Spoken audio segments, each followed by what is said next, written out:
अभी सब्सक्राइब करें हमारे YouTube चैनल लड्डू लाल यादव ऑफिशियल को और साथ ही बेल आइकन को दबाना न भूलें। Presented by Laddu Lal Yadav.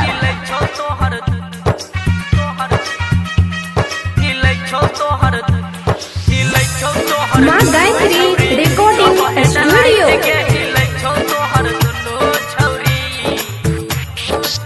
चढ़ल जवानी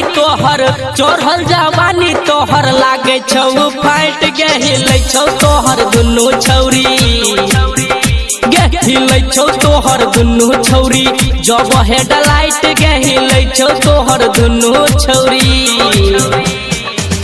चढ़ल जवानी तोहर लागे छौ फाइट गे हिलै छौ तोहर दुनू छौरी गे हिलै छौ तोहर दुनू छौरी जब हेडलाइट गे हिलै छौ तोहर दुनू छौरी।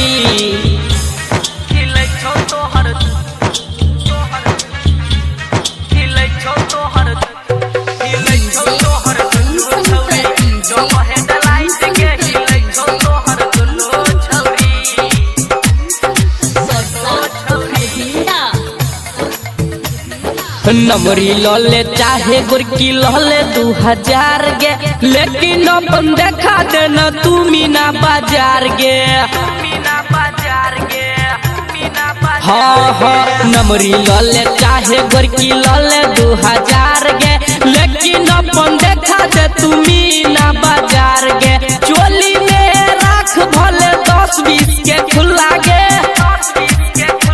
मचे बोल लेकिन छौरी तोरा पूरा नाइट गे हिलै छौ तोहर दुनू छौरी जब हेडलाइट गे हिलै छौ तोहर दुनू छौरी।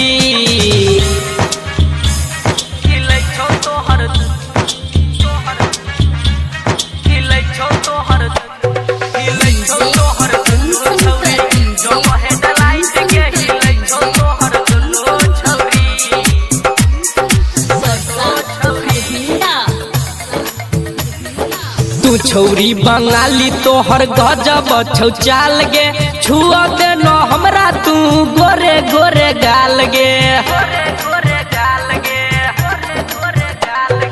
तू छौरी बंगाली तोहर गजब छौ चाल गे छुआ दे न हमरा तू गोरे गोरे गाल गे।